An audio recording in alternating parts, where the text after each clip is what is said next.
Welcome to Q&A with Doctors A and J, brought to you by Alterman and Johnson Family Chiropractors. Hello, everybody. I'm Dr. Franca Alterman with Alterman and Johnson Family Chiropractors.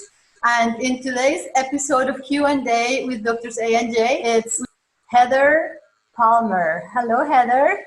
Hi, Dr. A. I'm so glad that you took the time and that we finally were able to make this happen. Thanks for having me. It took a couple of missed connections, but I'm glad I'm here. I know. Well, as always, it's a pleasure to talk to you about all things related to birth. And because of some of the things that are happening with moms that are not able to get out of their houses, pretty much, some of the things that we're going to talk today might touch a lot of people right now.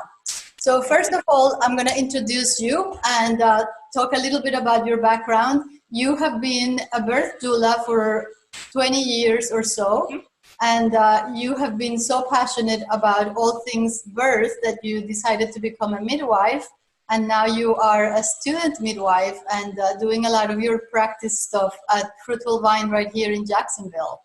That's right. And I think you have a big history with Fruitful Vine, right?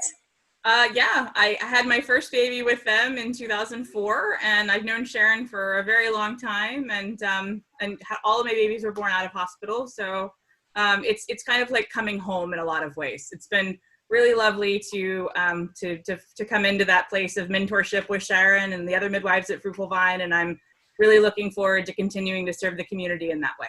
Yes, that is really great.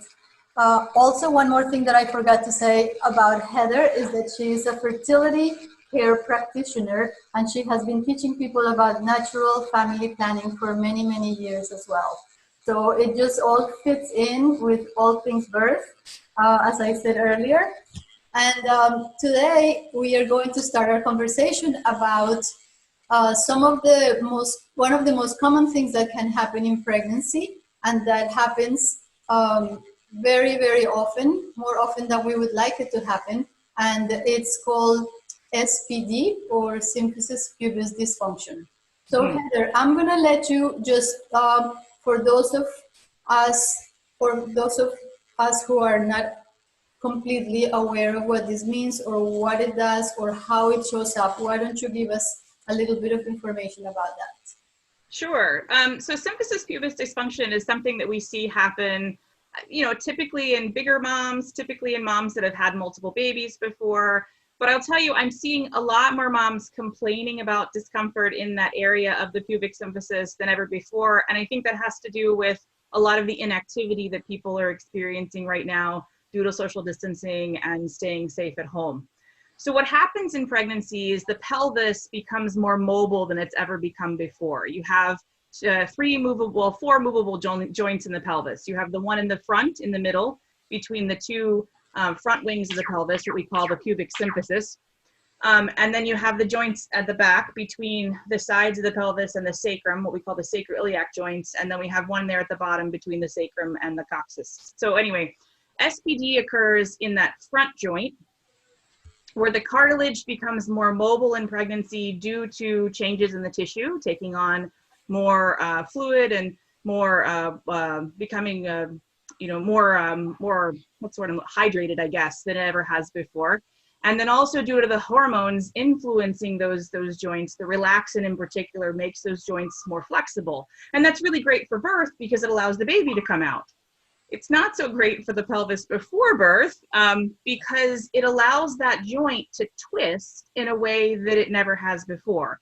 And so that can result in inflammation and swelling and pain in the lower front of the pelvis. Yes. What are some of the most typical complaints that a mom will have when she's experiencing SPD? So a lot of times mom will tell us that they get a very sharp, like stabbing pain in the very front of the pelvis, just above the vagina. Hang on one second. And especially when she's going to move, like if she's getting out of bed or if she's getting out from a chair, or if she's getting out of the car. Anytime when those hips move in like sort of opposite or different planes, you experience this pain right there in the front of the pelvis. Okay. And so we have seen a lot of moms that have SPD in our office, and chiropractic adjustments work beautifully for that. But for those moms who are unable to come to the office now, unable to go to a pelvic floor physical therapist or other practitioners that might be able to help them with that, I would love for you to go through some of the home remedies that they can do, some of the things that they can do for themselves without having to go anywhere else. Sure, sure. So I think there's, it's kind of when you're not able to get, chiropractic, when you're not able to get physical therapy and engage some of these other modalities that can address that that discomfort and that imbalance, because really that's what it's coming from, is an imbalance in the pelvis. What you can do at home is 3 things. 1, reduce the inflammation in the area. 2, address your postural habits that are aggravating the condition. And then 3, do some home exercises that help to restore balance and restore even tension in that joint, okay? And I have to say, Dr. A, you're the one who taught me most of these exercises, so it feels a little funny to be telling you this information. That's okay. We just pass the information around. That's right. That's right. So, reducing inflammation comes in a couple of forms. 1, anything that you can reduce in your diet that's going to reduce inflammation. So reducing white sugar consumption, reducing white flour consumption, reducing those inflammatory foods are going to help to reduce inflammation all over your body. So we always talk a little bit about that. Secondly, is going to be using cold therapy to help reduce that inflammation in the area. And Dr. A, you and I have joked about my so-called pubic peas for many, many years. Because what I like to recommend is that moms take, or pregnant folks take, a bag of frozen peas. Oh, looks like she's going to get a prop. And to use that as your cold pack or your ice pack on your pubic bone. And the reason is that those peas, this is a So this is an actual ice pack, but you don't have to have a real ice pack. You can have a bag of frozen peas, hence pubic peas. Exactly. Yeah, the flexible gel ice packs work well, but if you don't have one of those, literally frozen peas work really great for this. And you're just gonna lay it on the area, use a towel or a washcloth underneath it, just to protect your skin from becoming irritated, and leave it in place 5 to 10 minutes, 2 to 3 times a day is what I usually recommend. And it's going to feel a little bit weird putting peas on your pubis, okay? Putting the peas on your crotch for the first time in your life. But what it does is it gets in there and it just helps to reduce the inflammation. It reduces the blood flow to the area, and it helps reduce the swelling around the joint, so that the joint is then able to seek balance on its own, which is sort of the first thing that we need it to be able to do, is to seek that balance on its own. Mm-hmm. And so it's really important that you apply that cold for, like I said, 5-10 minutes, so it has time to penetrate into the area, and then to do it a couple of times a day, just to keep that inflammation at bay. A lot of times people will ask me about using topical remedies on the area. They'll ask about things like, BioFreeze or Tiger Balm or any of those things. And if that brings you comfort, that's fine. But I don't feel that a lot of those topical remedies are deeply penetrating enough to do a whole lot for the symphysis pubis dysfunction. Do you agree, Dr. A? For that reason, and also because that is just painfully close to the urethra and the vaginal opening, and we don't really want anything slipping and sliding in there. So I agree. Definitely. I agree. I do have some patients report that homeopathic arnica taken orally can be helpful, so I'm comfortable, with that, but I would avoid the topical remedies for now. Agreed. Yeah. So once we get the inflammation under control, so we're working on that, then we also want to work on the things that you're doing in your life that are exacerbating that joint. Because what's happening is when your pelvis becomes more flexible, it no longer sort of functions as a single unit like you kind of want it to. It has the ability to torque in the front, and to twist this way when it really hasn't, and also to flex in and out much more than it does when you're not pregnant. Right. And so you have to begin to think of your pelvis as a box, okay? If you think you've, sort of drawn a box around that pelvis, then you want to think about how you're moving your body that keeps that pelvis as stable as possible, okay? So that really means trying to move your legs as a unit when you're getting up from laying down, getting up from sitting down, and these kinds of things. So if you're in a chair, you want to scoot to the edge of the chair and then use your hands behind you to help push yourself up as one unit. If you're getting out of the car, you want to swing your legs both to the same side and again, get yourself up as one unit.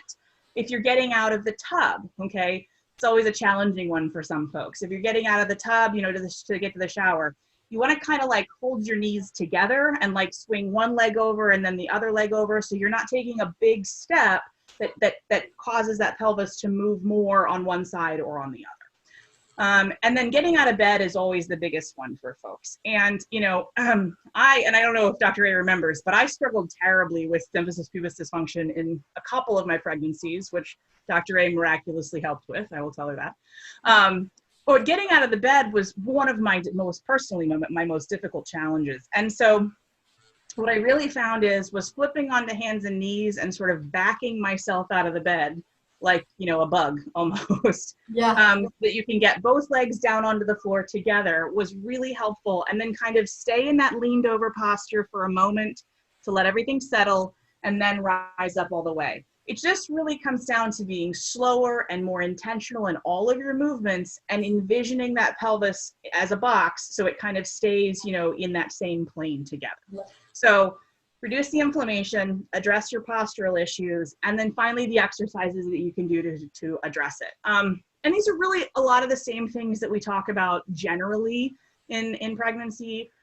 You know, cat-cow is always the first thing we do. I always recommend to our pregnant folks at Fruitful Vine at least 3 times a day, starting at the very beginning of pregnancy. You want to do, you know, 5 to 10 cat-cow or pelvic tilts, okay, morning, noon, and night, because it keeps that pelvis flexible in this direction without torquing it in this direction, okay? So those are the things. And then, gosh, I'm trying to remember. I have a list. I have a lovely handout that I give people at work. So Heather, I know that you posted the other day a link to a really good article. I will post that link on the bottom of this, so you don't have to remember it from memory, but it was a great article that had like 6 different exercises that they can do for SPD, which were awesome. One thing that I remember that you told somebody in my presence is to pretend that you're trying to hold a quarter between your knees and that quarter cannot fall out. So when you move at night in bed or when you try to get in and out of the car, you keep your knees together, you hold that quarter between your knees, and that's how you move so that the legs don't come apart and cause that instability in the symphysis pubis. Yes. Yeah. Well, lots of very great ideas. So I think that for now, I'm gonna go ahead and post this video so that moms can see this information. And I think I would love to have you for other videos to give more ideas, more advice, more information for these moms that are at home and that this could be very helpful for them. Okay, that sounds great. All right. You know, my caveat is I'm happy to help as long as I'm not at a birth. Right. Absolutely. Heather, thank you so much. This was awesome. And now I'll let you go and get back to your family, and I will talk to you very soon. All right, great. Thank you so much, Dr. A, for having me. Take care.